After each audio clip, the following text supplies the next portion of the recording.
भाग 14। अगली सुबह आरोही की जब नींद खुली तो उसकी आंखों के सामने रात का सारा नजारा घूमने लगा, जिसे सोचकर उसका चेहरा पूरी तरह से लाल हो गया। फिर उसने राजवीर को देखने के लिए करवट ली, लेकिन वहां राजवीर को न पाकर थोड़ी हैरान हो गई। जल्दी से उठकर बैठते ही चारों तरफ अपनी नजरें दौड़ाने लगी, लेकिन उसे राजवीर का कोई आभास नहीं हुआ। तभी उसकी नजर साइड की टेबल पर पड़ी, जहां उसने एक रेड रोज देखा और साथ ही उसके नीचे एक नोट। ये देखकर उसके चेहरे पर एक बड़ी सी स्माइल आ गई। उसने जल्दी से रोज उठाया और साथ ही नोट उठाकर पढ़ने लगी। Good morning my love. और उसके नीचे एक फेस का इमोटिकॉन बना हुआ था, लेकिन उस इमोटिकॉन में बस दो आंखें बनी थी, जिसे देखकर बिल्कुल समझ में नहीं आ रहा था कि उस फेस के एक्सप्रेशन क्या हैं। ये देखकर आरोही को हंसी आ गई, क्योंकि उसने सोचा ये बिल्कुल राजवीर की तरह है, चेहरे पर बिना एक्सप्रेशन के। और फिर वो रेड रोज को अपने सीने से लगाकर फिर से ब्लैंकेट के अंदर घुस गई। थोड़ी देर बाद आरोही फ्रेश होकर रूम से बाहर निकली। तभी उसकी नजर सामने वाले रूम पर गई, जिसके बाहर पासवर्ड लॉक लगा हुआ था। आज फिर से न जाने क्यों उसके कदम उस रूम की तरफ बढ़ गए और सामने जाकर उसके कदम रुक गए। वो थोड़ी देर तक उस लॉक को घूरती रही। फिर पता नहीं क्या उसके दिमाग में आया, उसने उस पर कुछ नंबर डाले और वो अनलॉक हो गया। ये देखकर आरोही की आंखें बड़ी हो गई और काफी हैरानी से सोचने लगी कि आखिर ऐसा क्या हो सकता है इसमें। थोड़ी ही देर में उसके चेहरे पर स्माइल आ गई, क्योंकि राजवीर ने पासवर्ड लॉक में आरोही का डेट ऑफ बर्थ डाला था। फिर आरोही ने सोचा, राजवीर को उसका डेट ऑफ बर्थ कैसे पता। जब उसे कुछ भी समझ नहीं आया तो उसने इस बात को इग्नोर किया और रूम के अंदर चली गई। अंदर जाकर उसने देखा ये रूम उसके रूम से काफी बड़ा था। वहाँ कुछ पेंट्स, ब्रश, चार्ट पेपर वगैरह सब बिखरे थे और साथ ही कुछ पेंटिंग्स भी थी, जो सफेद चादर से ढकी हुई थी। उसने ये सब देखकर सोचा कि राजवीर को पेंटिंग्स का शौक है और उसे ये बात पता ही नहीं। फिर उसे वो पेंटिंग्स देखने की इच्छा हुई, तो उसने एक चादर हटाई। उस पेंटिंग को देखकर आरोही चौंक गई, क्योंकि वो उसी की पेंटिंग थी जो राजवीर ने बनाई थी। और ये शिवांगी की शादी की थी, जब आरोही ने मेहंदी के फंक्शन में ग्रीन लहंगा पहना हुआ था। फिर उसने सारी पेंटिंग से चादर हटाई तो देखा कि सब में उसी की पेंटिंग्स बनी हुई हैं। अचानक से एक पेंटिंग पर उसकी नजर रुक गई, जो स्टेशन की थी। इसका मतलब जब आरोही की ट्रेन छूट रही थी तब राजवीर ने उसे देखा था। उसने कुछ सोचते हुए बोला, तो क्या राजवीर मुझसे तब से प्यार करता है। ये सोचकर वो खुशी से झूमना चाहती थी, लोगों को चिल्ला चिल्ला कर बताना चाहती थी। तभी अचानक उसकी नजर एक वार्डरोब पर पड़ी। उसने सोचा, जब वो इस रूम में आ ही चुकी है तो क्यों ना पूरा रूम चेक कर ले, आखिर पता तो चले कि राजवीर का सीक्रेट क्या क्या है। फिर उसने वो वार्डरोब खोल दिया तो उसमें कुछ सामान था। तभी उसकी नजर सामने पड़ी फाइल पर गई, तो उसे उठाकर वो देखने लगी। ये नेहा की प्रेगनेंसी रिपोर्ट की फाइल थी। ये देखकर आरोही एक बार फिर सोच में पड़ गई कि ये फाइल राजवीर ने यहाँ क्यों रखी है। फिर उसकी नजर दूसरी फाइल पर गई। इसे देखकर वो दुखी हो गई। उसे याद आया, ये वही फाइल है जिसमें राजवीर ने डिवोर्स पेपर पर साइन किए थे। तो क्या कल रात जो हुआ उसके बाद भी मैं, उसने सोचा, क्या वो अब भी राजवीर से डिवोर्स लेगी।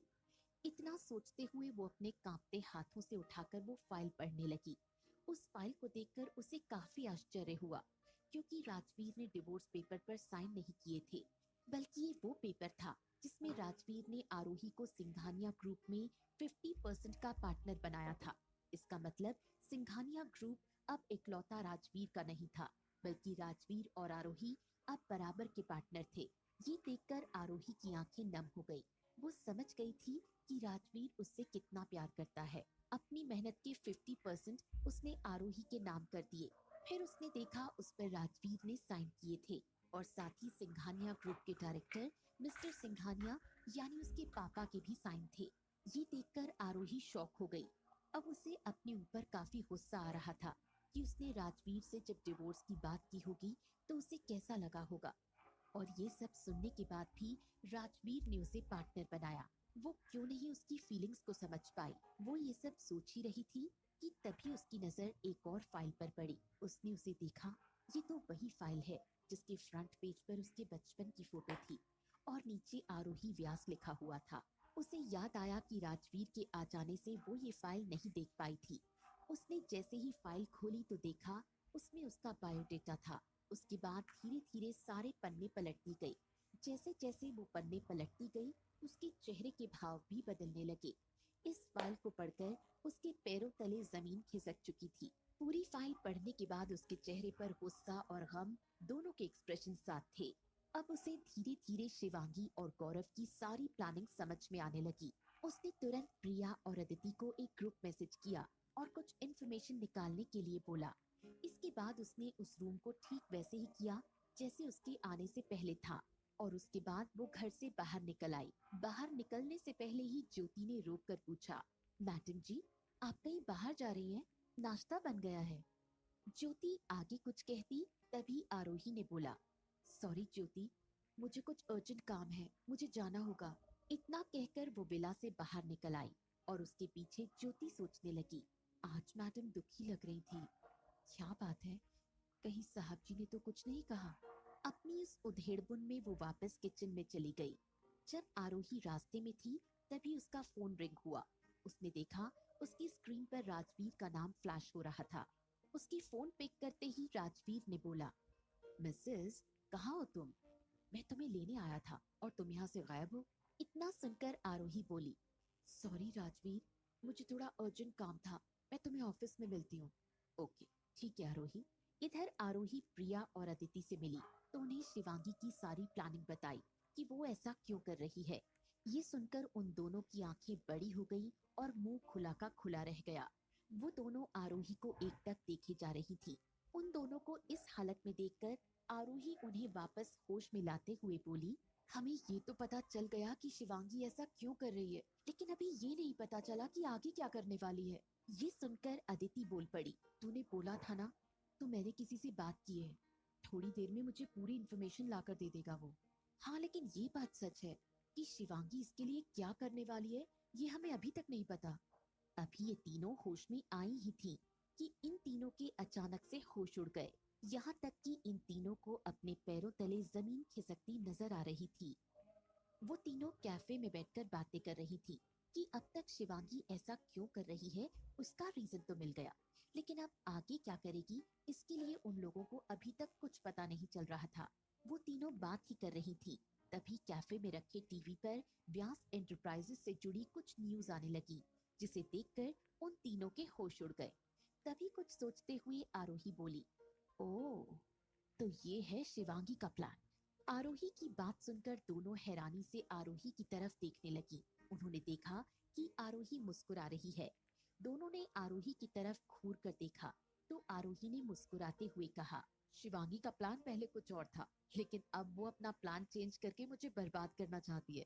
सारे चैनल्स पर एक ही न्यूज चल रही थी और वो न्यूज थी, सिंघानिया ग्रुप ने व्यास एंटरप्राइजेस के जिस प्रोडक्ट पर 100 करोड़ लगाए थे, उस प्रोडक्ट पर सरकार की रोक। सूत्रों से पता चला है कि उस प्रोडक्ट में कुछ केमिकली मिलावट पाई गई, जिसकी वजह से हेल्थ पर काफी बुरा असर पड़ सकता है। इन सब बातों को ध्यान में रखते हुए सरकार ने इस प्रोडक्ट को मार्केट से पूरी तरह बैन कर दिया है और साथ ही दोनों कंपनीज पर जांच के स्ट्रिक्ट ऑर्डर भी दिए हैं।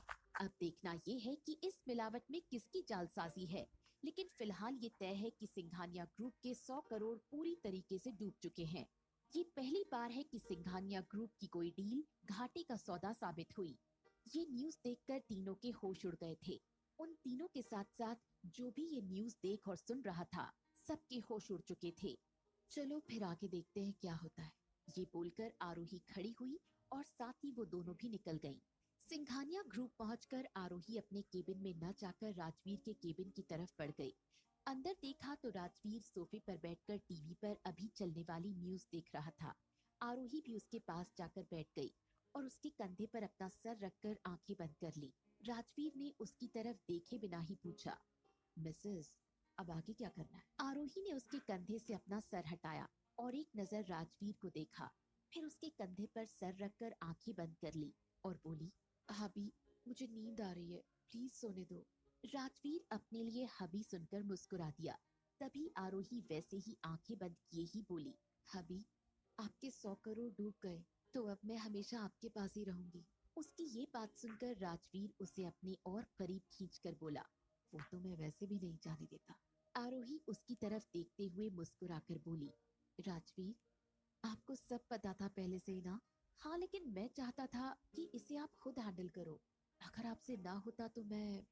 इसके आगे वो कुछ कहता, उससे पहले ही आरोही ने उसके गाल पर किस कर ली, जिसके कारण राजवीर की बातें उसके गले में ही अटक गईं। ये देखकर आरोही हंसने लगी। उसे ऐसे हंसता देख राजवीर भी मुस्कुरा दिया। फिर दोनों साथ में न्यूज देखने लगे। तभी राजवीर ने फिर पूछा, आगे क्या करना चाहती हो? आरोही उसकी तरफ देखते हुए बोली, राजवीर, मुझे अब पूरी कंपनी चाहिए। राजवीर ने उसकी तरफ ध्यान से देखा, फिर हंसते हुए सामने टेबल पर पड़ी फाइल की तरफ इशारा किया। आरोही ने जब वो फाइल देखी तो उसे देखते ही पहचान गई कि ये उन दोनों की पार्टनरशिप वाली फाइल है, और बोली, राजवीर, ये मुझे नहीं चाहिए। राजवीर को ये सुनकर हैरानी हुई कि आरोही आखिर चाहती क्या है। तभी आरोही बोली, मुझे बस 200 करोड़ चाहिए, वो भी इंटरेस्ट पर। राजवीर ने उसकी तरफ आश्चर्य से देखा, फिर बोला, व्यास एंटरप्राइजेस की इतनी कम कीमत? आरोही सामने आ रही टीवी न्यूज की तरफ देखते हुए मुस्कुराकर बोली, मैं इसे इस हालत पर लाकर छोड़ूंगी।